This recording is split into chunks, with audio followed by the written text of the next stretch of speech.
Hi friends, வணக்கம். ஒரு சின்ன கேப்க்கு அப்புறம் யூடியூப் வாயிலாக உங்களை சந்திக்கிறதுல மிக்க மகிழ்ச்சி அடைகிறேன்.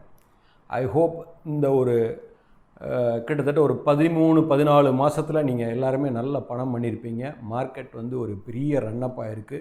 நம்ம பல ஸ்கிரிப்ட்ஸை பற்றி பேசியிருக்கோம். அந்த ஸ்கிரிப்ட்ஸ் எல்லாமே ஒரு மல்டி பேக்கர் ரிட்டர்னே கொடுத்துருக்கு. ஸோ நீங்கள் எல்லாருமே நல்லா பணம் பண்ணி ஒரு பொசிஷனில் ஒரு அசட்டை ஒரு வெல்த்தை நல்லா க்ரியேட் பண்ணியிருப்பீங்க. CAGR நம்மளோட அப்ஜெக்டிவ் ஒரு 18%, பட் நிச்சயமாக அதை விட கூட தான் கொடுத்துருக்கும் நான் நம்புகிறேன். பட் இது இப்படியே கண்டினியூ ஆகுமா அப்படிங்கிறது ஒரு பெரிய கேள்விக்குறி. ஸோ நம்ம அதை பற்றி வரப்போகிற வீடியோக்களில் பேசுவோம். ஸோ இன்றைக்கி அதாவது பங்குச்சந்தை கிட்டத்தட்ட ஒரு கண்ணாமூச்சி ஆட்டம்னே நான் சொல்லுவேன். சின்னத்தில் நம்ம எல்லாம் விளையாண்டுருப்போம். இப்போ இருக்க குழந்தைகளுக்கு இதுக்கு எனக்கு தெரியறதுக்கு வாய்ப்புகள் ரொம்ப கம்மி. ஏன்னா வீடியோ கேம்ஸில் தான் they are playing more. So இந்த ஒரு ஆப்ரேட்டர் அப்படிங்கிறவங்க பார்த்திங்கன்னா they know everything. They are the directors and ப்ரொடியூசர்ஸ்னே நான் சொல்லுவேன். நம்ம அவங்களுக்கு எல்லாமே தெரியும், ஆனால் ஒன்றுமே தெரியாது, அவங்க யாருன்னு கூட தெரியாது. அவங்களோட நம்ம நியூஸ் பேப்பரில் வர்றதும் இல்லை வெப்சைட்ஸில் வர்ற ஆர்டிக்கிளையும் வச்சுக்கிட்டு நம்ம விளையாண்டுக்கிட்டு இருப்போம். நம்ம எல்லாம் தெரிஞ்ச மாதிரி நம்ம நினச்சிக்கிட்டு இருப்போம். ஸோ கடைசியாக யார் வின் பண்ணுறா அப்படிங்கிறது தான் கேள்வி. இதை எகெயின் நான் சொல்ல விரும்புகிறது என்னென்னா, பணத்தினால அவங்கள நம்ம வின் பண்ண முடியாது, பொறுமையினால தான் நம்ம வின் பண்ண முடியும். இந்த கண்ணாம்பூச்சி ஆட்டத்தோட வெற்றிக்கு அறிகுறி பேஷன்ஸ். நம்மளோட மனப்பக்குவத்தை நம்ம மாற்றிக்கொள்ள வேண்டும். குவிக் மணி அப்படிங்கிற we end up in making losses. So இந்த கண்ணாம்பூச்சி ஆட்டத்தில் பணத்தை வச்சு வெல்ல முடியாது அப்படிங்கிறது நல்லா தெரிய வருது. ஸோ உள்ளே போகிறதுக்கு முன்னாடி பல முறை ஆராய்ஞ்சு முதலீடு செய்யணும். அதாவது ஆங்கிலத்தில் ஒரு வார்த்தை இருக்குது, சினர்ஜி அப்படிங்கிறது. ஃபார் எக்ஸாம்பிள், இப்போ ஒரு கம்பெனி இன்னொரு கம்பெனியை அக்வயர் பண்ணுது. ஸோ அந்த 2 கம்பெனியும் சேர்ந்து தனித்தனியாக செயல்படுறதை விட கூட அதிகமாக செயல்படும். அதாவது மேத்தில் 1+1 = 2. இது எல்கேஜி பாடம் ஆர் 1ஆம் கிளாஸ் பாடம், what ever it is.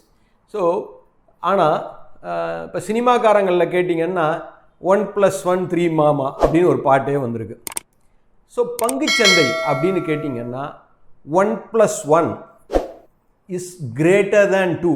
It can be 10 or 11 or 5. Sometimes 1+1 is less than 1.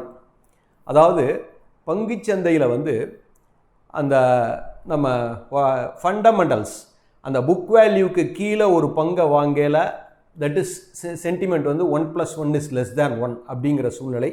அன்னைக்கு சென்டிமெண்ட்டே இருக்காது அந்த பங்குகளில். ஸோ நம்ம எப்போ சென்டிமெண்ட் கம்மியாக இருக்கோ, ஃபண்டமெண்டல்ஸ் நல்லா இருக்கோ, அதை வாங்கி நீண்ட காலம் முதலீடு பண்ணி அந்த 1+1 is above 10 or 11 அப்படிங்கிறத விற்கல, then you make a multi-bagger returns. So this is how multi-baggers are born. So நம்ம இப்போ இன்றைக்கி பொதுத்துறை சார்ந்த வங்கிகளாக இருக்கட்டும், பொதுத்துறை சார்ந்த பங்குகளாக இருக்கட்டும், இது எல்லாமே பார்த்திங்கன்னா இன்றைக்கி ஒரு பல மடங்கு results are poor, but script keep on going.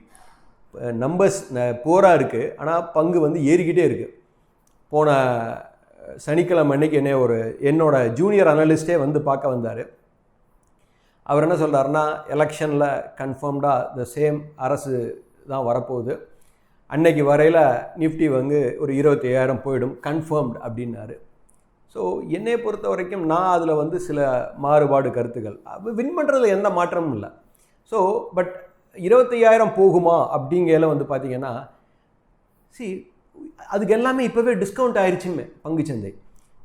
அந்த சென்டிமெண்ட் இன்றைக்கி நம்ம பேசின வங்கியல், பொதுத்துறை வங்கியலாக இருக்கட்டும், ஃபண்டமெண்டல்ஸ்க்கு மேலே இன்றைக்கி ட்ரேட் ஆகிக்கிட்டு இருக்கு. ஏன்னா பிகாஸ் ஆஃப் தி சென்டிமெண்ட், நம்பிக்கை.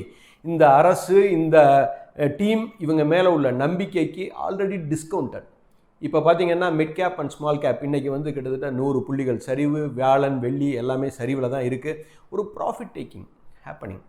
ஸோ நம்ம முதலீடு செய்கிறது க்ரீடியாக ஆல்வேஸ் தாயம் 12 விழுந்துக்கிட்டே இருக்கும் அப்படிங்கிற நோக்கத்தில் இருக்கக்கூடாது.